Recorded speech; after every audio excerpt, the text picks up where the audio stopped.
Sir ನಮಸ್ಕಾರ. Sir ನಮಸ್ತೆ sir. Sir ನಮ್ಮ ಒಂದು ರೈತ ಬಾಂಧವರಿಗೆ ತಮ್ಮ ಒಂದು ಪರಿಚಯ ಮಾಡಿಕೊಡಿ, ಮತ್ತೆ ಬ್ರಹ್ಮಾಸ್ತ್ರ ಬಗ್ಗೆ ಮಾಹಿತಿ ತಿಳಿಸ್ಕೊಡ್ತೀರಾ? ಓಕೆ ಸರ್, ನಾವು ಬ್ರಹ್ಮಾಸ್ತ್ರ ಬ್ರಹ್ಮಾಸ್ತ್ರ ಮಾಡಕ್ಕೆ ಮೇನ್ ಏನು ಯೂಸ್ ಮಾಡ್ತೀವಿ ಅಂದ್ರೆ ಸರ್, ಬೇವಿನ ಎಲೆ, ಸೀಬೆ ಎಲೆ, ಔಡಲ್ ಎಲೆ ಮತ್ತು ಇದು ದಾಳಿಂಬೆ ಎಲೆಯನ್ನ ಯೂಸ್ ಮಾಡ್ತೀವಿ ಸರ್. ಎಲ್ಲ 5 kg ಅಂತ ತಗೋತೀವಿ ಸರ್. ಮೊದಲು ಎಲ್ಲ ತಗೊಂಡು ಗ್ರೈಂಡ್ ಮಾಡ್ತೀವಿ ಸರ್. ಅದನ್ನೆಲ್ಲ ಅರಿತೀವಿ ಸರ್. ಅದು ಎಲ್ಲ ಅರಿದು ಒಂದು ಪುಡಿ ತರ ಮಾಡಿ ಅದನ್ನ 10 ಲೀಟರ್ ಹಸುವಿನ ಗಂಜಲಕ್ಕೆ ಹಾಕ್ತಿವಿ ಸರ್. ಹಾಕಿ ಒಂದು 2 ರಿಂದ 3 ಬಾರಿ ಫುಲ್ ಹೊಗೆ ಬರೋ ತರ ಅದನ್ನ ಏನ್ ಮಾಡ್ಬೇಕು, ಕುದಿಸ್ಬೇಕು ಸರ್. ಅದನ್ನ ಕುದಿಸಿ ಎರಡು ದಿವಸ ಅದನ್ನ ಒಂದು ಡ್ರಮ್ ಅಲ್ಲಿ ಹಾಕಿ ಇಡ್ಬೇಕು ಸರ್. 2 ದಿವಸ ಇಟ್ಟು ಆಮೇಲೆ ಅದನ್ನೆಲ್ಲ ಸೋಸ್ಬೇಕು ಸರ್. ಸೋಸಿ ಇದನ್ನ ಎಲ್ಲ ಬೆಳೆಗೂ ಸ್ಪ್ರೇ ಮಾಡ್ಬೋದು ಸರ್.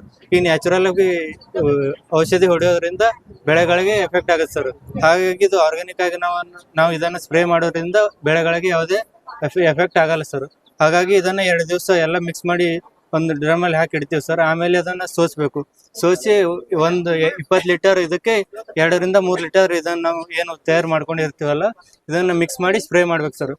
ಇದು ಸ್ಪ್ರೇ ಮಾಡೋದ್ರಿಂದ ಯಾವುದೇ ಕೀಟನಾಶಕಗಳಾಗ್ಲಿ, ಹುಳ ಆಗ್ಲಿ, ರೋಗಗಳಾಗ್ಲಿ ಯಾವುದು ಗಿಡಕ್ಕೆ ಬರಲ್ಲ ಸರ್.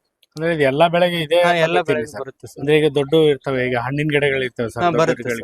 2 ವರ್ಷದ 3 ವರ್ಷದ ಬೆಳೆಗೂ ಇದೆ ಬಳಸಬಹುದು? ಬರುತ್ತೆ ಸರ್. ದಾಳಿಂಬೆ ಗಿಳಿಂಬೆ ಎಲ್ಲದಕ್ಕೂ ಬಳಸಬಹುದು? ಬಳಸಬಹುದು ಸರ್. ಈ ಸೊಪ್ಪಿಗೆಲ್ಲ ಬಳಸಬಹುದು ಸರ್? ಸರ್, ಎಲ್ಲ ಸೊಪ್ಪು, ಸೀರಿಯಲ್ಸ್, ಫ್ರೂಟ್ಸ್, ವೆಜಿಟೇಬಲ್ಸ್ ಎಲ್ಲದಕ್ಕೂ ಇದನ್ನ ನಾವು ಸ್ಪ್ರೇ ಮಾಡಬಹುದು ಸರ್. ಯಾವುದೇ ಸೈಡ್ ಎಫೆಕ್ಟ್ ಆಗಲ್ಲ. Okay sir. ಸರ್ ಅಷ್ಟೊತ್ತು ಹೇಳಿ ಸರ್. 20 ಲೀಟರ್ ಕ್ಯಾನ್ಗೆ 3 ರಿಂದ 4 ml ಅನ್ನ ಮಿಕ್ಸ್ ಮಾಡ್ಬೇಕು ಸರ್. ಅಷ್ಟು 20 ಲೀಟರ್ ನೀರಿಗೆ ಮಿಕ್ಸ್ ಮಾಡಿ ಸ್ಪ್ರೇ ಮಾಡ್ಬೋದು ಸರ್. ಸರ್ ಒಂದ್ ಎಕರೆಗೆ ಎಷ್ಟು ಬೇಕಾಗುತ್ತೆ ಸರ್? ಅದು ನಾವು ಸ್ಪ್ರೇ ಮಾಡೋದು ಇದ್ರ ಮೇಲೆ ಹೋಗುತ್ತೆ ಸರ್. ನಾವು ಸ್ಲೋ ಆಗಿ ಸ್ಪ್ರೇ ಮಾಡಿದ್ವಿ ಅಂದ್ರೆ ನೀರು ಜಾಸ್ತಿ ಹೋಗುತ್ತೆ. ಬಟ್ ನಾವು ಹೆಂಗ್ ಯೂಸ್ ಮಾಡ್ತೀವಿ ಅಂದ್ರೆ 20 ಲೀಟರ್ ಕ್ಯಾನ್ಗೆ 3 ರಿಂದ 4 ml ಅನ್ನ ಮಿಕ್ಸ್ ಮಾಡ್ತೀವಿ ಸರ್. ಅಷ್ಟೇ ಸರ್. Okay sir. ಸರ್ ಇಷ್ಟೊತ್ತು ಮಾಹಿತಿ ತಿಳಿಸ್ಕೊಟ್ಟಿದ್ದಕ್ಕೆ ಧನ್ಯವಾದಗಳು ಸರ್. Thank you sir.